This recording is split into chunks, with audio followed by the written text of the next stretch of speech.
What happens when the most feared warrior in galactic history disguises himself as a simple farmer to find love? When Zara Teal, a proud Valerian diplomat, marries the quiet human she believes is just another peaceful colonist, she has no idea she's bound herself to the legendary Silent Death, a man whose blade once carved through entire fleets and whose very name sends shivers through the spines of warlords across 7 star systems. But, when ancient enemies resurface and threaten everything Zara holds dear, her silent husband must make an impossible choice: maintain his peaceful facade and watch his wife's people burn, or unsheath the sword that shattered worlds and reveal the terrifying truth of who he really is. In a universe where humans are underestimated as primitive newcomers, one man's love will remind the galaxy why they should have feared us from the beginning. This is not just a story of romance, it's the tale of humanity's most dangerous secret and the woman who unknowingly married it. The wedding ceremony on Valeria Prime was everything Zara Teal had never wanted. Golden flowers cascaded from floating platforms while hundreds of her father's political allies watched with calculating eyes. The elaborate ritual felt hollow, a performance staged for diplomatic benefit rather than love. Yet as she stood before the human male her father had chosen, something unexpected stirred in her chest. Marcus Chen appeared unremarkable by galactic standards. No biomechanical enhancements gleamed beneath his simple ceremonial robes. His hands bore the calluses of farm work rather than the smooth perfection of genetic modification. When the traditional vows began, he spoke in careful, measured tones that suggested he had practiced the Valerian phrases many times. His accent was thick but endearing, marking him as one of the human colonists who had settled on the agricultural moon of Kepler 442c. "I promise to honor your customs," Marcus said, his dark eyes meeting hers without the deference most species showed Valerians. "I promise to protect what matters to you." Something in the way he spoke those words made Zara's breath catch. Most arranged marriages in the Galactic Council were transactions wrapped in ceremony, but Marcus seemed to mean what he said. His sincerity felt dangerous in a galaxy where honesty was often weakness. After the ceremony, as guests mingled over exotic delicacies and discussed trade agreements, Zara found herself studying her new husband. He moved through the crowd like water around stones, polite but separate. When Ambassador Krelvin from the hegemony made a cutting remark about primitive humans, Marcus simply nodded and moved away. No anger, no wounded pride, just quiet acceptance. "Your human is well trained," commented Zara's cousin Velana, her tone dripping with condescension. "Father chose wisely. The humans need our protection, and we need their agricultural output." A perfect arrangement. Zara bristled at the casual dismissal but said nothing. She had learned long ago that defending others only revealed weakness in Valerian politics. Still, watching Marcus serve himself a modest portion of food and find a quiet corner to eat alone, she felt an unexpected surge of protectiveness. The reception dragged on for hours. Dignitaries from dozen worlds offered congratulations that felt more like negotiations. The hegemony delegation made pointed comments about human fragility. The crystalline collective's representatives hummed their disapproval of biological primitives in frequencies that made Zara's teeth ache. Through it all, Marcus remained calm, answering questions with simple honesty that seemed to confuse the political veterans. When finally, they retired to the private quarters that would be their new home, Zara expected awkwardness. Instead, Marcus moved about the space with practiced efficiency, checking security protocols and environmental controls with the casual competence of someone accustomed to unfamiliar environments. "You know your way around Valerian technology," Zara observed. "I pick things up quickly," he replied, adjusting the atmospheric settings with barely a glance at the controls. "Farming requires understanding many different systems." His explanation made sense, yet something nagged at the back of Zara's mind. The way he moved, the unconscious grace of his gestures, suggested training beyond agricultural work.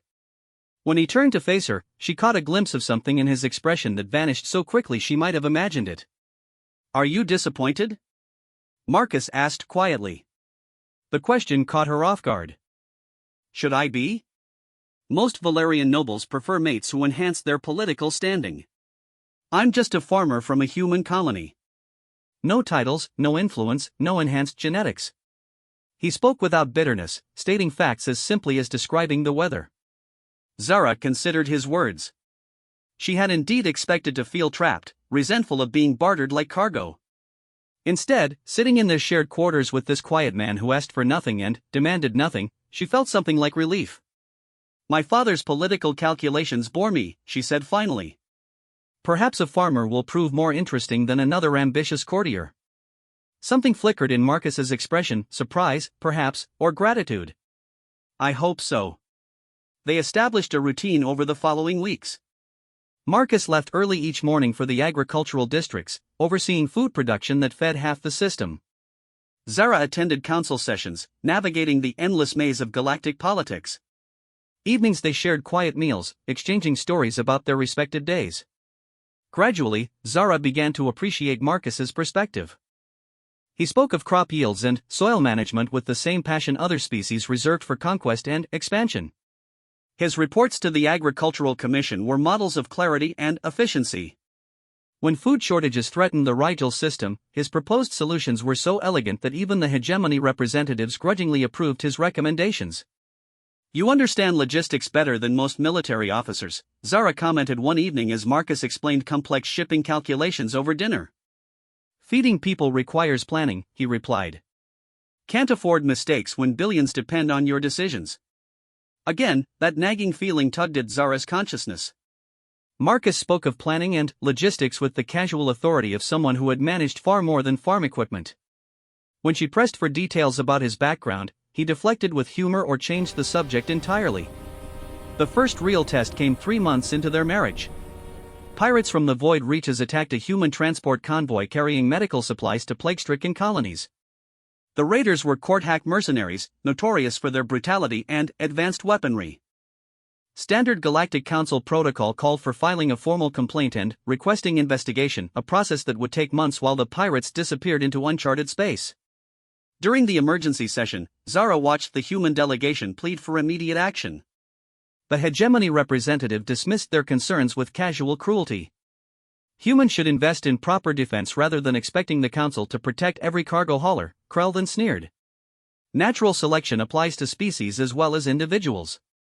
The comment drew approving murmurs from several delegations.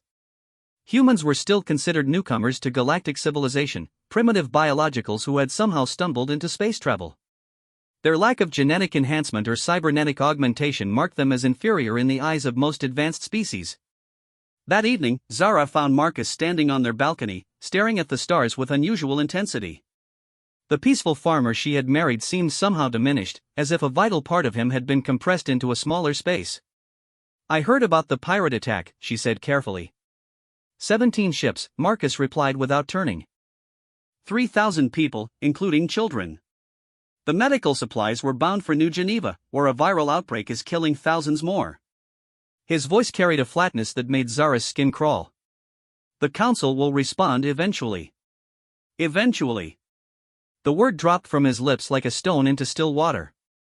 How many will die while they debate proper protocols? Zara had no answer.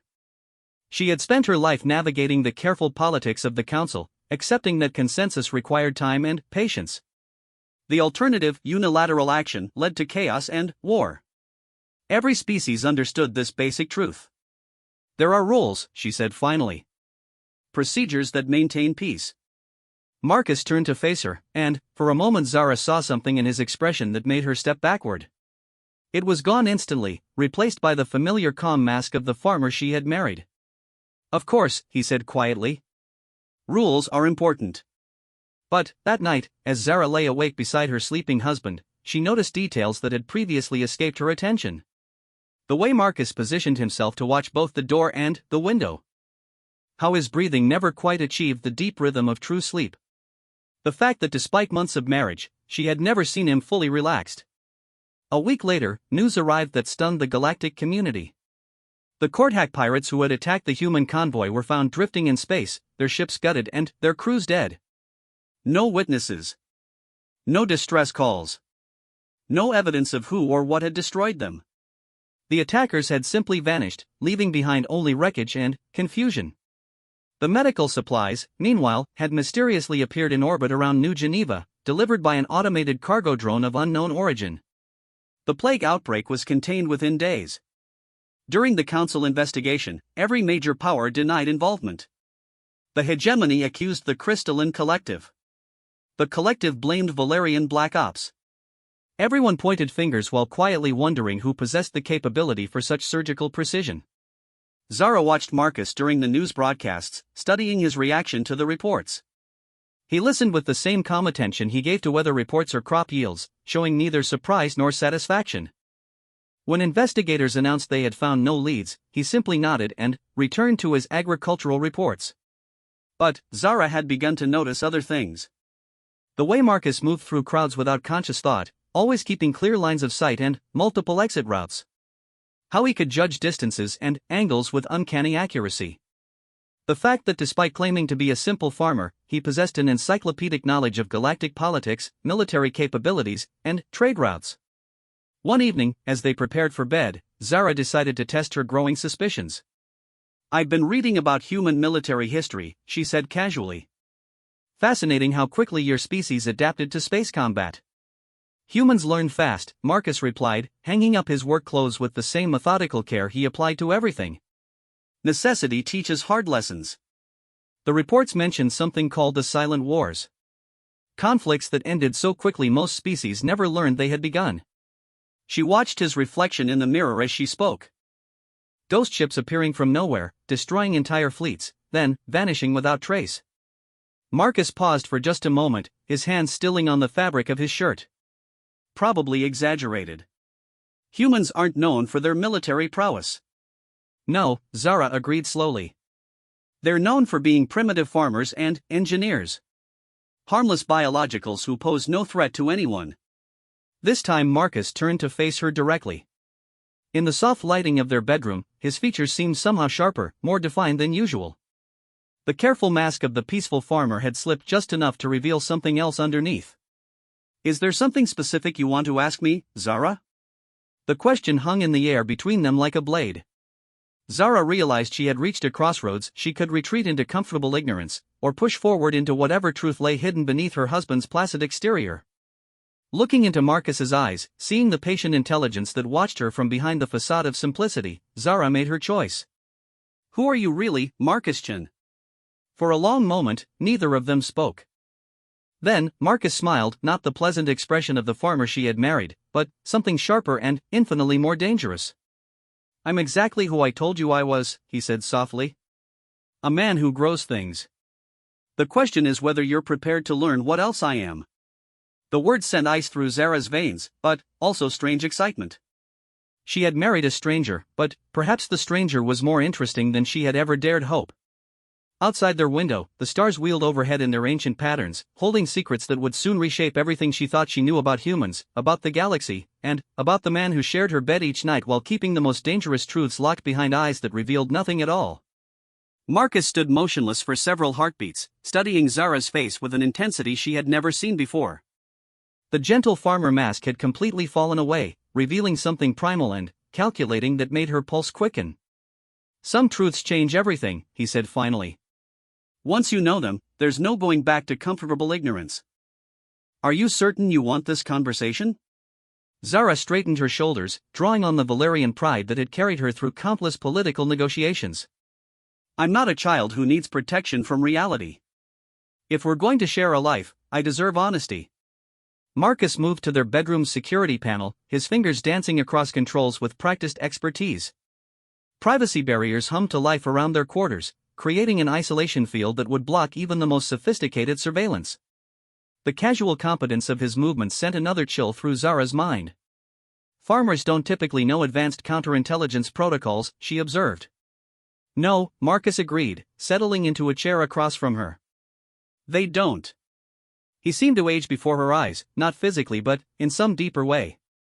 The weight of whatever he carried became visible in the set of his shoulders, the shadows that gathered around his expression. "My name is Marcus Chen, and I did grow up on Kepler 442c. That much was true." His voice had changed, losing the careful cadence of someone speaking a secondary language.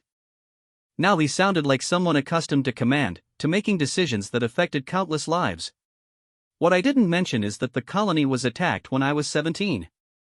Zara felt her breath catch. The Kepler 442c incident was classified at the highest levels, known only through whispered rumors in council chambers. An entire human colony of 50,000 had vanished overnight, leaving no trace except scorched earth and unanswered questions. The hegemony called it a regrettable accident, Marcus continued, his tone flat and controlled. Equipment malfunction in the terraforming systems. Of course, equipment malfunctions don't typically leave blade marks on walls or arrange bodies in ritual patterns that honor dark gods. The implications hit Zara like a physical blow. The court hack supremacy. But they were supposed to be contained in the void reaches. The supremacy has been expanding for decades, using pirate raids to test defenses and identify weak targets. Kepler 442c was perfect, isolated, lightly defended, populated by primitive humans that no one would miss. Marcus's hands clenched into fists. They came in the night, hunting for sport as much as conquest. But you survived. Barely. I was working the night shift at the agricultural processing center when they hit the main settlement. By the time I reached my family's farm, my parents were dead. My sister. His voice cracked slightly. She lasted long enough to tell me the court hack had taken prisoners for their gladiator pits.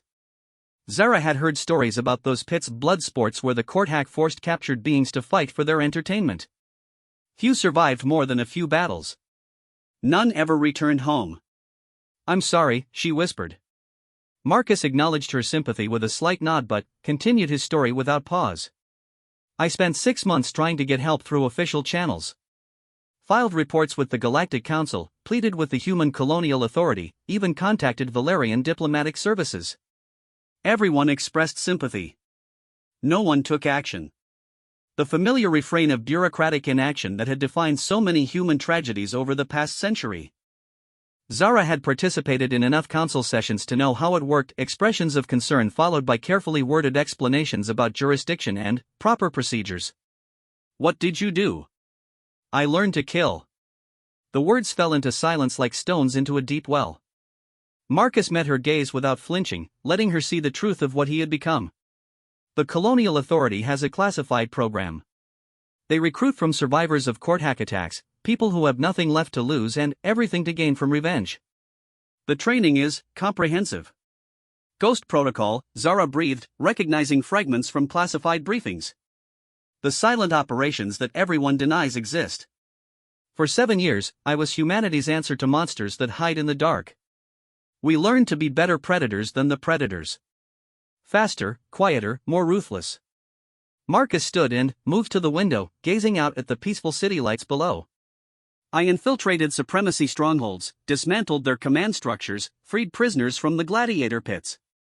I became very good at killing court hack.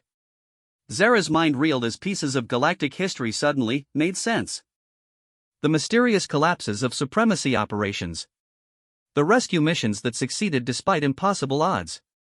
The rumors of human angels of death that struck without warning and vanished without trace. The silent death, she whispered, remembering intercepted intelligence reports. The ghost that haunts court hack nightmares. That was you?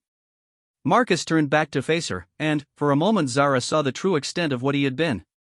The careful farmer was a construct, a performance created to hide a weapon that had carved through the galaxy's darkness for years.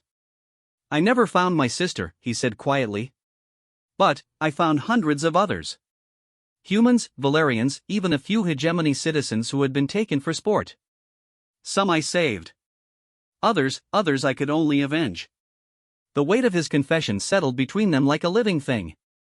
Zara struggled to reconcile the man who had quietly served her breakfast each morning with the legendary figure who had become a boogeyman in supremacy folklore. Why did you stop? I didn't stop. I retired. Marcus returned to his chair, once again becoming the composed farmer she thought she knew. Even angels of death grow tired of killing. And I had learned something during those years in the shadows. What? That becoming a perfect killer is easy. Remaining human afterward is much harder. Zara studied his face, searching for signs of the monster that lurked beneath. Instead, she found only exhaustion and carefully controlled grief. The man who had terrorized an entire criminal empire was haunted by what he had done, even if he didn't regret it. The Colonial Authority offered me a new identity, a chance to disappear into peaceful obscurity. Kepler 442c had been rebuilt with new colonists who had never known the original settlement. I could return home, become a farmer, pretend the war had never happened. But you chose to marry me instead. Your father approached the Colonial Authority through back channels. He needed a human husband for his daughter, someone respectable but unambitious. I fit the profile perfectly, a simple farmer with no political connections or personal agenda. Marcus's smile held no warmth. What he didn't know is that the authorities saw an opportunity. A deep cover asset placed at the heart of Valerian power structure. The revelation hit Zara like a plasma bolt. Our marriage was a spy operation. Originally, yes. I was supposed to gather intelligence on Valerian military capabilities, report on council deliberations, identify potential human sympathizers among the nobility. Marcus leaned forward, his expression earnest. But something unexpected happened. What? I fell in love with you. The simple statement hung in the air between them, more dangerous than any weapon he might have wielded. Zara felt her carefully constructed worldview cracking under the weight of impossible contradictions. How do I know you're telling the truth now? How do I know this isn't just another layer of deception? Marcus stood and moved to a wall panel she had never paid attention to before. His hand pressed against what appeared to be decorative stonework, and a section of the wall slid away to reveal a hidden alcove. Inside, mounted on a simple wooden stand, was a sword. Zara's breath caught in her throat. The blade was clearly human in design but unlike any weapon she had ever seen. Dark metal that seemed to absorb light rather than reflect it. Geometric patterns etched along its length that hurt to look at directly.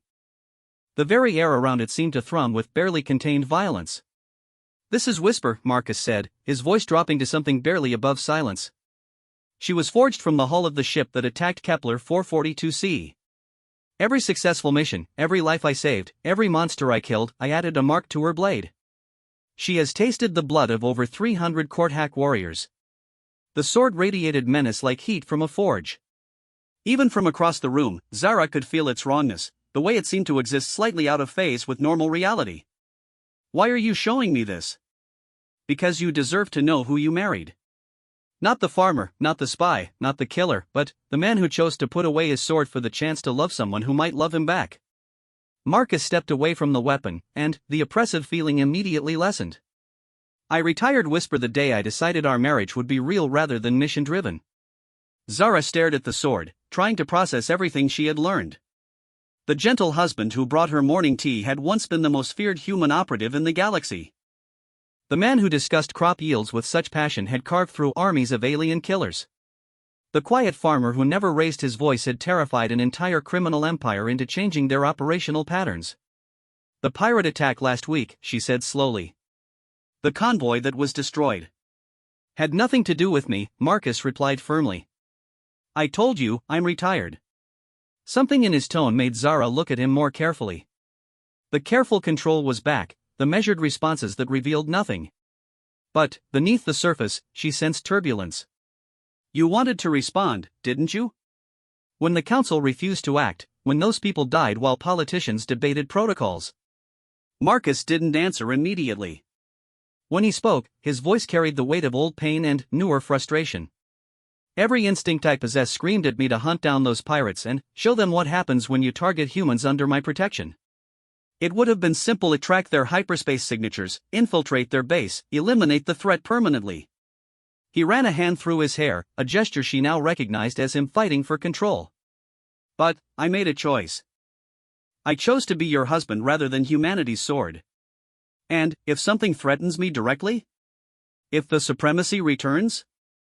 The change in Marcus was immediate and terrifying. The mask didn't slip, it evaporated completely. For one brief moment, Zara saw the silent death in all his lethal glory, and understood why entire star systems had learned to fear the shadows. "Then, I would remind the galaxy why humans are dangerous," he said quietly. "And why they should have stayed afraid of us." The transformation lasted only seconds before the farmer returned, but Zara felt as though she had glimpsed the heart of a star. Beautiful, terrible, and capable of burning worlds to ash. Outside their quarters, the city of Valeria Prime hummed with its usual nighttime activity. Millions of beings pursued their lives in blissful ignorance of the conversation taking place behind privacy barriers. None of them realized that one of the most dangerous individuals in galactic history was calmly discussing his retirement over herbal tea. "What happens now?" Zara asked.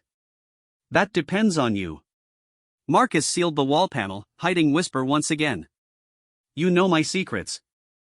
You understand what I was and what I chose to become. The question is whether you can live with that knowledge. Zara considered his words carefully.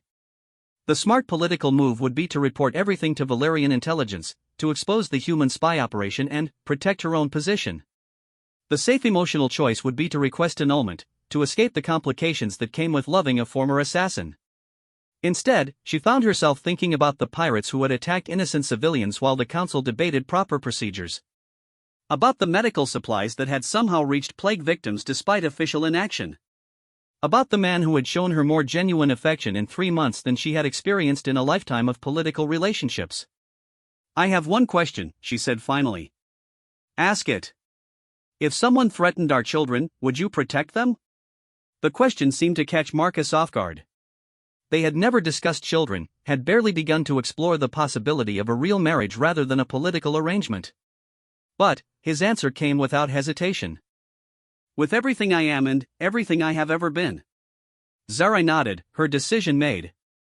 Then, I think I can live with being married to a ghost. Relief flooded Marcus's features, followed by something that might have been gratitude or wonder. The farmer isn't entirely fake, you know.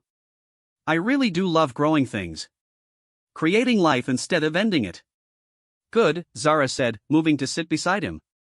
Because I've grown rather fond of the farmer.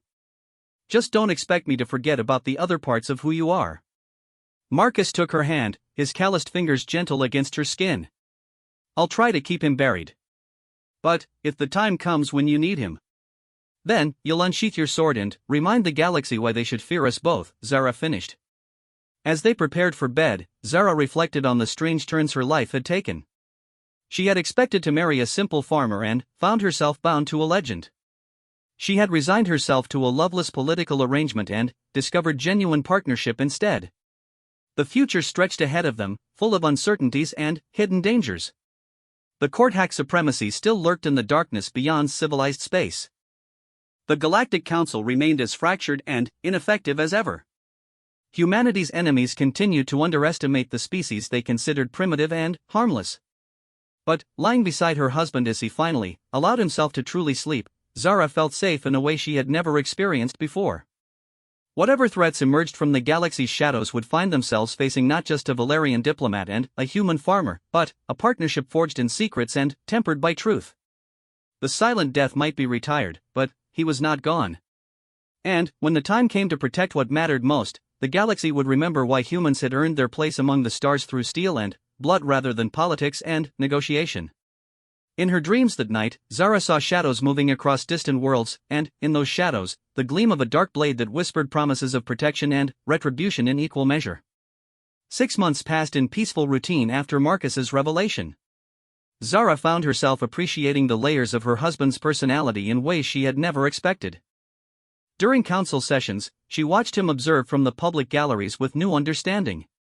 What she had once taken for simple farmers' interest in agricultural policy, she now recognized as tactical assessment. Marcus tracked power dynamics, identified potential threats, and monitored political developments with the eye of someone trained to extract intelligence from seemingly innocent conversations. Yet the farmer wasn't entirely artifice. In their private gardens, Marcus coaxed life from soil with genuine passion. His hands were gentle with seedlings, patient with failing crops, creative in finding solutions to botanical problems that confounded even Valerian agricultural specialists. Watching him work, Zara began to understand that growing things had become his way of healing from years of dealing death. Life is harder to create than to destroy, he told her one evening as they walked among rows of earth vegetables he had somehow convinced to flourish in Valerian soil.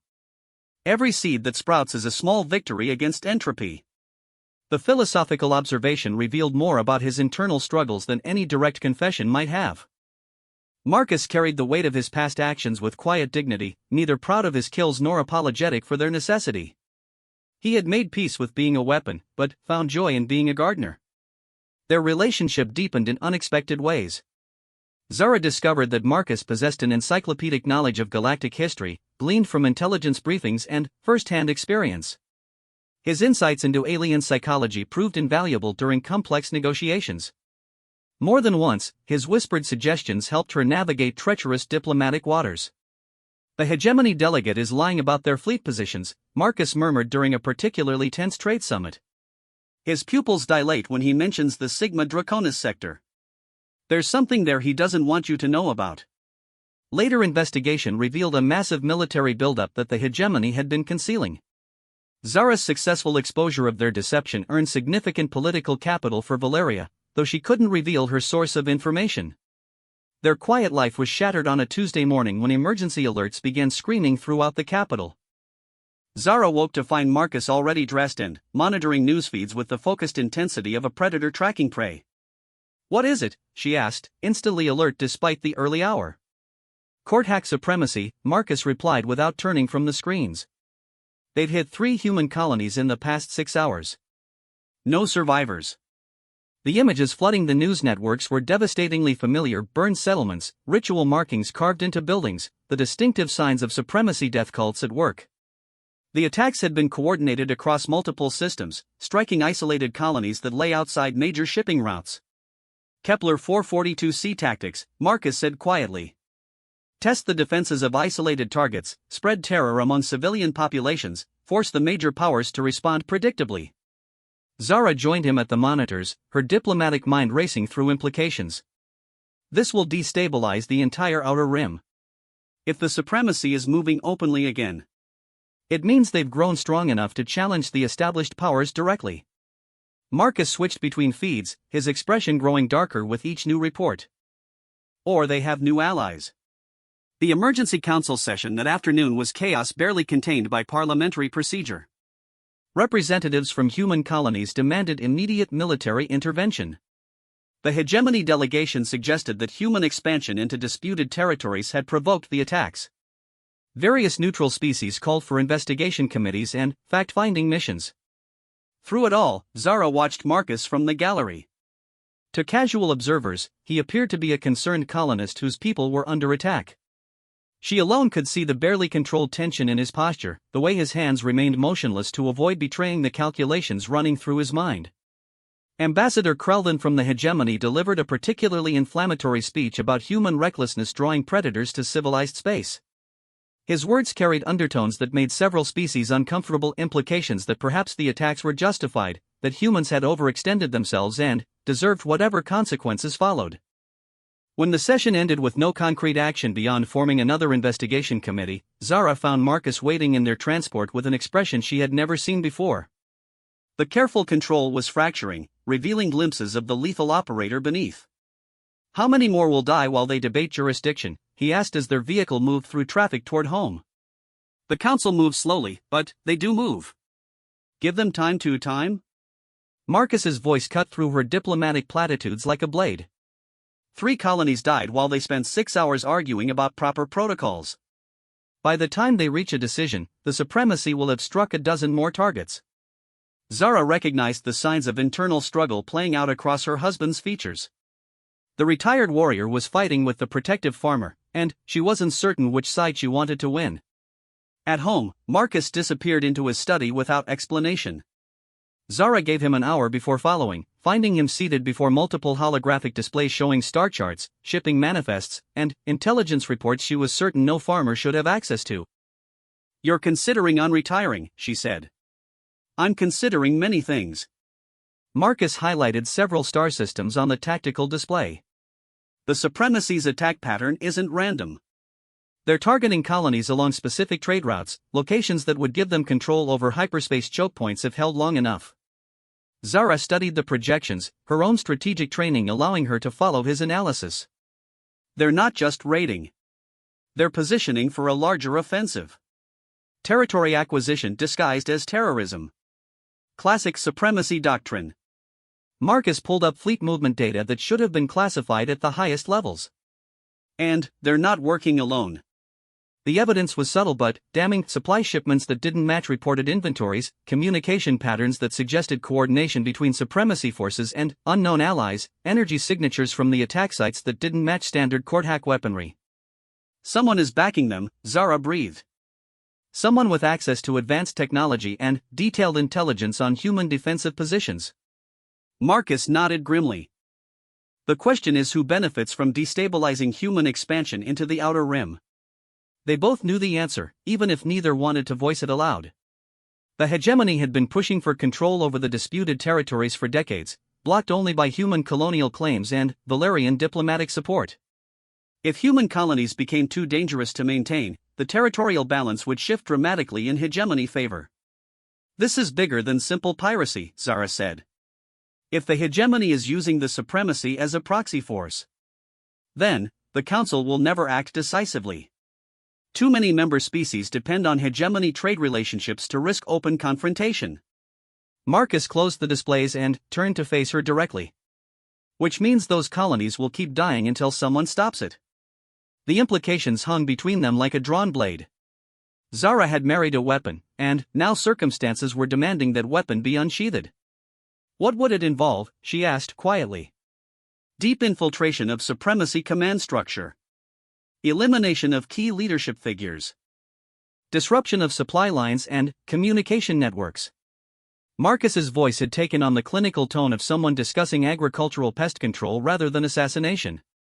Standard asymmetric warfare doctrine. How long would you be gone? The question revealed her acceptance of what was becoming inevitable. Marcus's expression softened slightly, showing gratitude for her understanding. Months, possibly longer. This isn't a quick strike mission, it's a campaign to dismantle an entire criminal empire. He reached across the space between them, taking her hand in his calloused grip. I won't go without your blessing. I've chosen to be your husband, and I won't betray that choice for duty to anyone else. Zara considered the weight of the decision before them. Supporting her husband's return to war would make her complicit in whatever followed. Blood would flow in the darkness between stars, and some of it would stain her hands through association. But she also thought about the families on those burned colonies, the children who had died while politicians debated proper procedures. She remembered the plague victims who had been saved by mysterious intervention, the pirates who had vanished after threatening innocent civilians. Sometimes the galaxy needed monsters to fight other monsters. There's another option, she said slowly. What if you didn't have to work alone? Marcus raised an eyebrow. Explain. Valerian Special Operations maintains assets throughout Supremacy territory. Intelligence networks, sabotage specialists, extraction teams. Zara felt the familiar thrill of complex negotiation as a plan began forming. I could arrange unofficial cooperation. Provide logistical support, intelligence sharing, extraction protocols if things go wrong. That would compromise you politically. If the operation were discovered, then I would deny all knowledge and claim you had gone rogue. Zara's smile held no warmth. Valerian political doctrine includes plausible deniability as a fundamental principle. For the first time since the attacks began, Marcus showed something approaching hope. Joint operations would increase efficiency significantly. Valerian intelligence assets could provide real-time tactical updates while I handled direct action missions. And if we're successful, human colonial security improves, Valerian territorial interests are protected, and the galaxy becomes marginally safer for innocent beings. Zara stood and moved to her own private terminal, beginning to compose coded messages that would set dangerous wheels in motion. Of course, officially I know nothing about any of this. Of course, Marcus agreed, his own fingers moving across control surfaces as he began activating networks that had been dormant for years. I'm simply a concerned farmer taking an extended agricultural survey of the Outer Rim territories. They worked in companionable silence for hours, transforming their peaceful home into a command center for operations that would span multiple star systems. Zara's diplomatic contacts provided cover identities and transportation. Marcus's ghost networks offered targeting data and operational intelligence. By morning, the silent death had begun to stir from retirement. 3 days later, Zara stood in their bedroom watching Marcus prepare for departure. The farmer's clothes had been replaced by nondescript garments that would blend into any crowd. His gentle hands now moved with the precise efficiency of someone checking weapons and survival gear. How will I know you're safe? She asked. Dead drops through the Agricultural Commission networks. If more than 2 weeks pass without contact, assume I've been compromised. Marcus sealed the last of his equipment into what appeared to be botanical sampling cases. If that happens, deny everything and distance yourself from my activities. And, if you succeed? Then, the Supremacy learns why humans don't forgive genocide. Marcus moved to the hidden alcove where Whisper waited. The dark blade seemed to pulse with anticipation as his fingers closed around its grip. And the galaxy remembers that we can be much more dangerous than we appear. Zara watched him strap the weapon across his back, concealed beneath a lightweight traveling cloak. The transformation was complete. Her gentle husband had become something altogether more dangerous. "Come back to me," she said simply. "Always." Marcus kissed her goodbye with the tender affection of the farmer she had fallen in love with. Then, he was gone, disappearing into the crowded spaceport with the practiced invisibility of a ghost. That evening, as Zara attended a routine council session, she listened to continued debates about proper response to the supremacy attacks. Representatives called for more committees, additional studies, expanded diplomatic initiatives. None of them realized that the real response was already underway, moving through the darkness between stars with lethal purpose and the hunger of a blade too long kept from its proper work. The war for humanity's future had begun not in council chambers but in the shadows where angels of death dispensed justice with surgical precision. And, in those shadows, the silent death had begun to remember why the galaxy had once learned to fear the humans they dismissed as primitive farmers and simple engineers. 2 months passed without word from Marcus, and Zara found herself walking a razor's edge between hope and despair. The official reports painted a grim picture: more colonial attacks, rising death tolls, growing panic among human settlements throughout the Outer Rim. The Council's response remained mired in bureaucratic gridlock while the Supremacy's campaign of terror intensified. But Zara had learned to read between the lines of intelligence reports that crossed her desk. Supremacy communication networks had begun experiencing mysterious failures. Key supply convoys disappeared without trace. High-ranking cult leaders died in accidents that defied probability. Someone was waging a shadow war against the alien raiders, and that someone was very good at making problems disappear. The first confirmed contact came through an agricultural progress report that arrived in her diplomatic pouch. Hidden within technical discussions of crop yield optimization were coded references that made her pulse quicken. Marcus was alive, operating deep in Supremacy territory, and beginning to achieve significant tactical victories. Target contamination protocols yielding positive results, the agricultural report noted. Pest elimination proceeding ahead of schedule. Recommend continued soil treatment through autumn harvest. Translated from their established code, the message was deeply satisfying: Supremacy leadership structure compromised. Multiple high-value targets eliminated. Operation sustainable for extended duration. Zara found herself developing new appreciation for the deadly precision with which her husband had once carved through the galaxy's darkness. Every dead cultist was a family that might live. Every destroyed supply depot meant fewer weapons reaching attack teams. The mathematics of war were brutal but undeniable. Marcus's killing protected innocent lives on a massive scale. The strategic situation began shifting in humanity's favor as autumn approached. Supremacy raids became less frequent and less coordinated. Several major cult strongholds went dark without explanation. Intelligence sources reported growing paranoia among Supremacy leadership, with various factions accusing each other of betrayal and sabotage. During a particularly contentious council session, Ambassador Krelvin demanded increased security for hegemony trade routes, claiming that unknown hostile forces were destabilizing the region. His obvious frustration suggested the proxy war strategy wasn't proceeding as smoothly as planned. Perhaps, Zara observed with diplomatic sweetness, the hegemony should reconsider any unofficial relationships that might be contributing to regional instability. Krelvin's response was pure venom wrapped in diplomatic language, but he couldn't deny the implications without revealing more than the hegemony wanted public. The careful dance of interstellar politics continued, with both sides knowing far more than they could safely acknowledge. The breakthrough came in late autumn through a contact Zara had never expected. Dr. Sarah Chen, Marcus's handler from the Colonial Authority, requested a private meeting through channels so discreet that even Valerian intelligence would struggle to track them. They met in a small tea shop in the cultural district, two women discussing agricultural research while conducting business that could reshape the balance of galactic power. "Your husband has exceeded all operational projections," Dr. Chen said quietly, stirring honey into her tea with the casual manner of someone discussing weather. "Supremacy command structure has been effectively decapitated. 3 major strongholds destroyed. Supply networks disrupted across 4 star systems. And the costs?" Zara asked, though she wasn't certain she wanted the answer. "Minimal collateral damage. Marcus has maintained operational security perfectly. The Supremacy believes their losses are due to internal power struggles rather than external intervention. Dr. Chen's professional admiration was evident despite her attempt at clinical detachment. He's been everything we hoped for when we developed the Ghost Protocol. But the older woman's expression darkened. Intelligence indicates the hegemony is preparing to escalate. If their proxy strategy is failing, they may resort to direct military intervention. The implications sent ice through Zara's veins. Open warfare between the hegemony and human colonial forces would draw in every major power, potentially triggering the first galactic conflict in centuries. How long before they move? Weeks, possibly less. They're positioning fleet assets under the cover of anti-piracy operations while publicly calling for expanded security cooperation.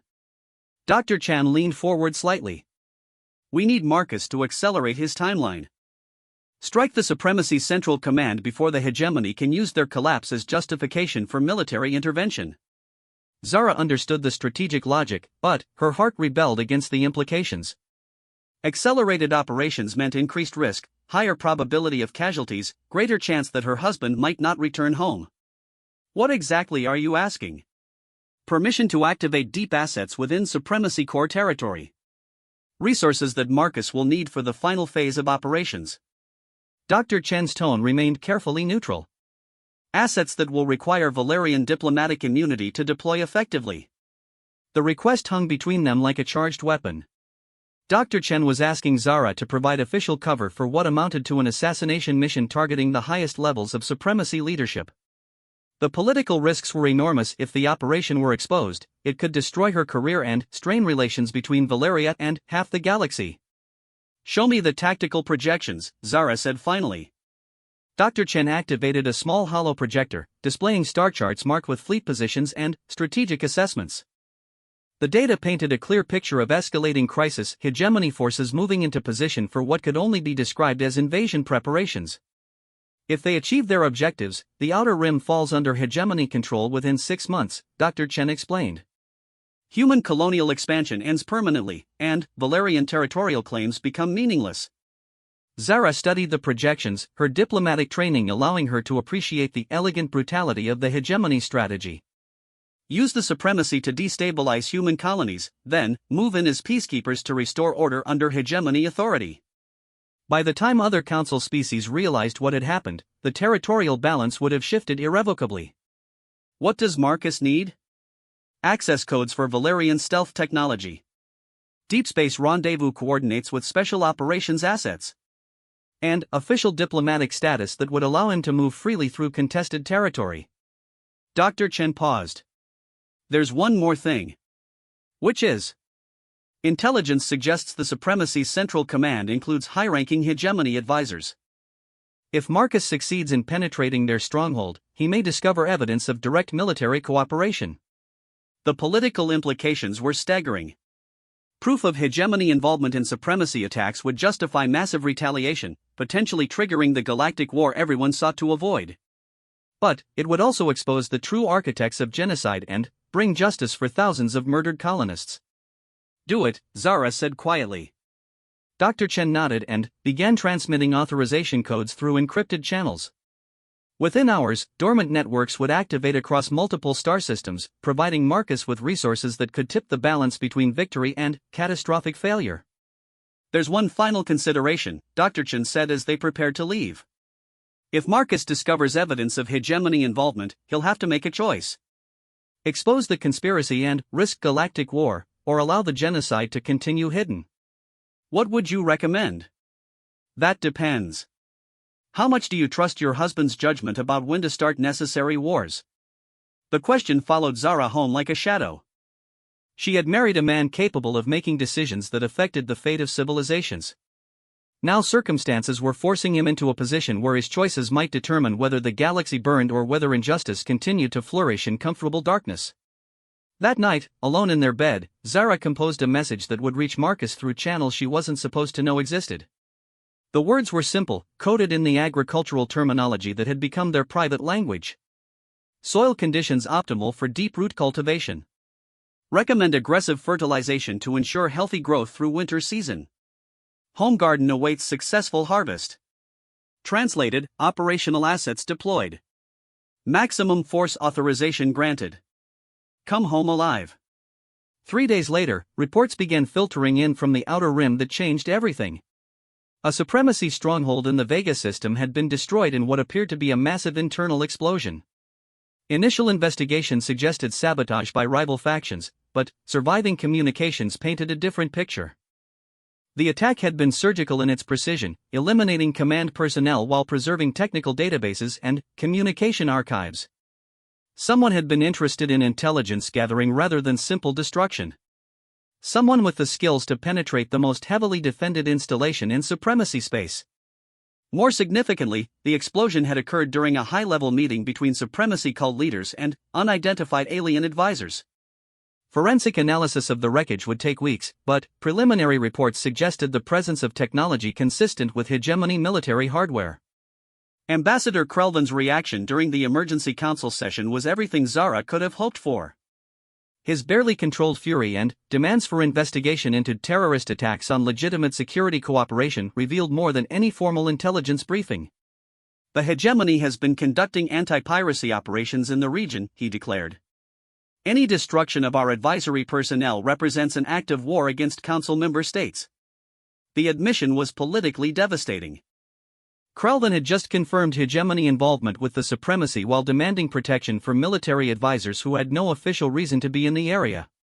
The careful proxy war strategy lay in ruins, exposed by his own angry words.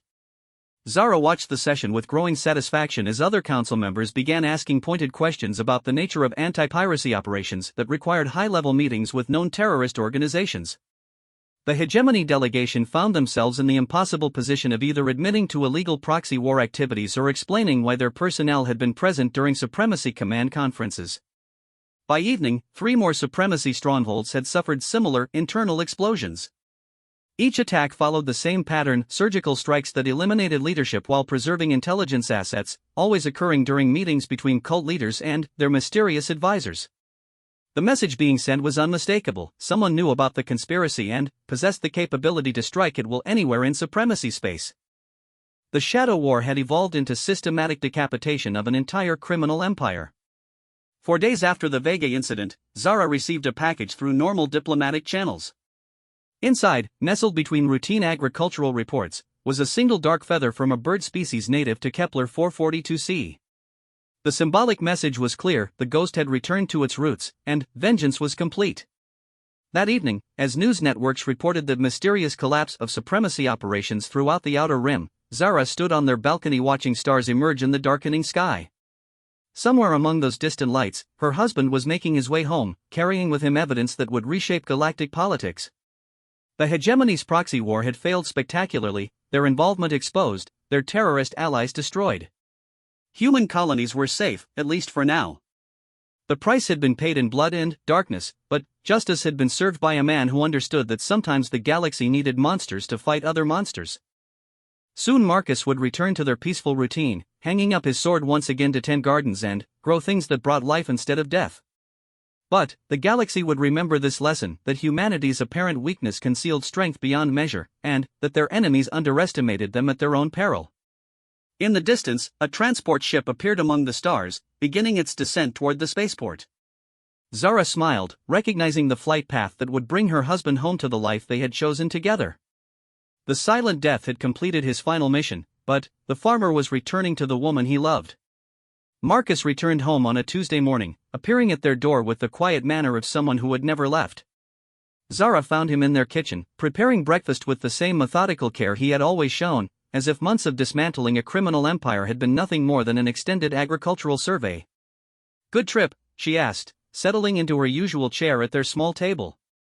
"Productive," he replied, pouring tea with steady hands that showed no tremor from the violence they had recently dealt.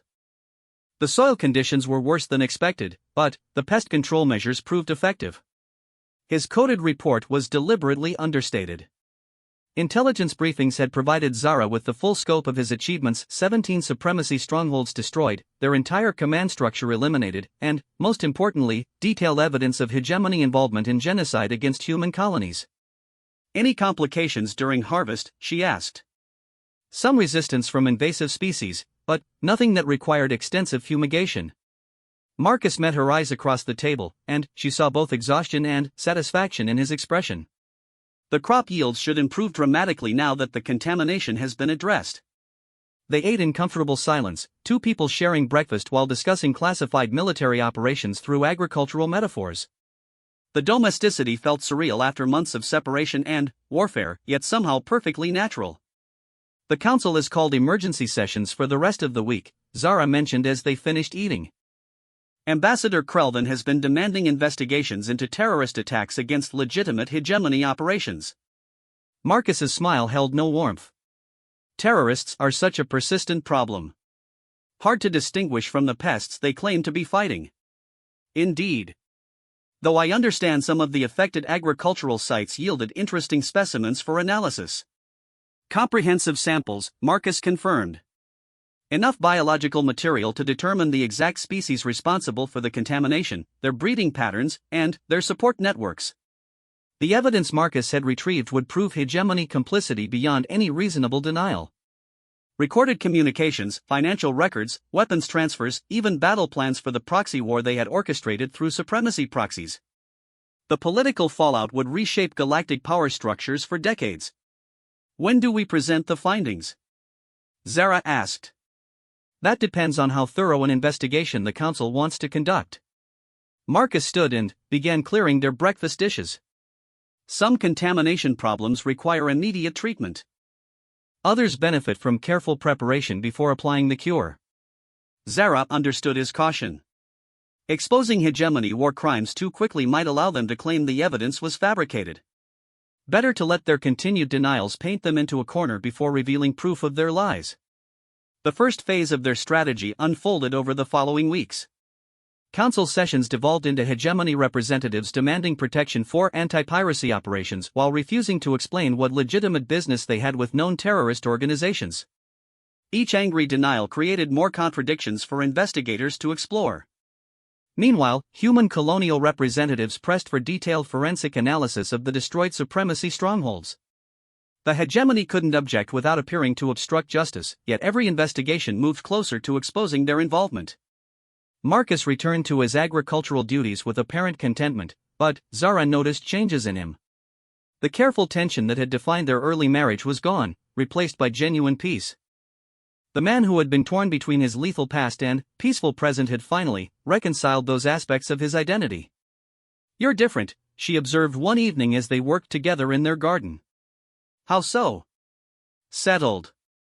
As if you've made peace with something that was troubling you." Marcus paused in his weeding to consider her words. "I spent 7 years killing monsters in the darkness. Then, I tried to pretend the monsters didn't exist anymore, but I could simply walk away and become someone else entirely." "But you couldn't." "The farmer was real, but incomplete. I was trying to be only part of who I am." He resumed his work, his hands gentle with the growing plants. "This last mission taught me that both sides of my nature serve important purposes. The killer protects what the farmer loves." Zara found profound comfort in his words. She had fallen in love with both the gentleman who brought her tea each morning and the lethal operative who eliminated threats to innocent lives. Understanding that they were aspects of the same person rather than competing identities made their relationship feel more authentic than ever. The hegemony's downfall began with a single question during a routine council session. Representative Williams from the Human Colonial Authority asked Ambassador Krelvin to explain why hegemony military advisors had been present during terrorist planning sessions, according to recovered communication logs. Krelvin's response was pure diplomatic fury, denials, accusations of fabricated evidence, demands to know who was making such outrageous claims against a loyal council member state. "The claims come from the supremacy's own communication archives," Williams replied calmly, "recovered intact from their central command facility." Perhaps the ambassador would like to review the recordings before commenting further? The holographic displays that filled the council chamber showed damning evidence in perfect clarity. Hegemony officers planning attacks on human colonies. Weapon transfers to supremacy cult leaders. Strategic discussions about using terrorist proxies to justify territorial seizure. The audio quality was excellent, the visual identification unmistakable. Krelvin's face went through several shades of fury before settling on pale resignation. These recordings are clearly fabricated. The hegemony will never recognize the legitimacy of evidence obtained through terrorist activities. Terrorist activities? Representative Williams asked with devastating innocence. I was under the impression that unknown parties had conducted legitimate anti-piracy operations against criminal strongholds. Surely the hegemony supports efforts to combat terrorism? The logical trap was perfect. Either the evidence was legitimate, proving hegemony complicity in genocide, or it had been obtained illegally, which would require the hegemony to explain what legitimate business they had with terrorist organizations in the first place. Zara watched the session with deep satisfaction as other council representatives began demanding answers. The careful proxy war strategy lay in ruins, exposed by the hegemony's own angry admissions and the overwhelming evidence Marcus had retrieved from the darkness between stars. Over the following months, the political consequences unfolded with mathematical precision. The hegemony found themselves isolated, their previous allies unwilling to be associated with proven war criminals. Trade agreements were suspended. Military cooperation ceased. Territorial claims were challenged by species who no longer feared hegemony retaliation. Human colonial expansion resumed with vigorous support from council species who suddenly appreciated the value of having humanity as an ally rather than viewing them as primitive newcomers. The balance of galactic power had shifted, not through conquest but through the exposure of truth. Marcus observed these developments with quiet satisfaction while focusing on expanding their agricultural programs. His public persona remained that of a dedicated farmer, though Zara occasionally caught glimpses of the tactical mind that continued to monitor galactic developments for potential threats. Any regrets? She asked one evening as they reviewed reports of new human colonies being established in previously contested territories. About which part? Any of it. The killing, the deception, the fact that your actions changed the course of galactic history. Marcus considered the question seriously. I regret the necessity. I regret that the galaxy sometimes requires monsters to fight other monsters. He took her hand, his calloused fingers warm against her skin. But I don't regret protecting innocent lives or ensuring that our children will grow up in a safer universe. Their children. They had been discussing the possibility more frequently as their relationship deepened and the political situation stabilized. Zara found herself imagining tiny beings who might inherit their father's tactical brilliance and their mother's diplomatic skills, a new generation that would never know the fear that had defined so much of human colonial experience. What will you tell them about what you did? The truth, when they're old enough to understand it. That sometimes good people must do terrible things to protect those they love. That the galaxy is not always fair or just, but we can choose to make it better. Marcus's expression softened. And that their father was a farmer who loved growing things more than anything else. The statement held deeper truth than its simplicity suggested. Marcus had indeed chosen to be a farmer, making that identity the core of who he was despite the lethal skills he carried. The killer served the protector, who served the gardener, who served the man who had found love in the most unlikely circumstances. Years later, historians would debate the Silent War and its impact on galactic civilization. Intelligence analysts would study the systematic dismantling of the supremacy as a masterwork of asymmetric warfare. Political scientists would examine the collapse of hegemony influence as a case study in how exposure of truth could reshape power structures. But, in their garden on Valeria Prime, Marcus and Zara simply tended their growing plants and planned for a future where their children could inherit the peaceful life they had fought to create. The sword whisper remained hidden in its alcove, silent and unused, while its former wielder coaxed life from soil with the same passionate intensity he had once applied to ending it. The galaxy had learned that humans could be far more dangerous than they appeared, but also that their greatest strength lay not in their capacity for violence but in their ability to choose peace when it served the greater good. The Silent Death had retired permanently, replaced by a farmer who understood that creating life was infinitely more valuable than ending it.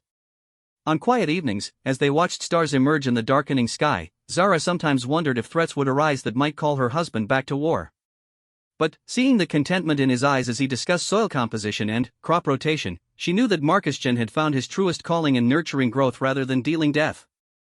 The man who had shattered worlds with his sword had chosen instead to cultivate gardens, and, in making the choice, he had become something far more powerful than any weapon, a symbol of humanity's potential to transcend their darkest capabilities in service of their brightest dreams. In the end, love had indeed conquered all, not through weakness but through the strength to put away the sword and take up the plow. The silent death was dead. Long live the farmer who had chosen to marry a diplomat and spend his days making things grow instead of making them die. And, in the garden they tended together, life flourished under the protection of a man who had once been feared across the galaxy but now found his greatest joy in the simple miracle of seeds becoming flowers, darkness becoming light, and two unlikely hearts becoming one family that would help shape a better future for all the species of the stars.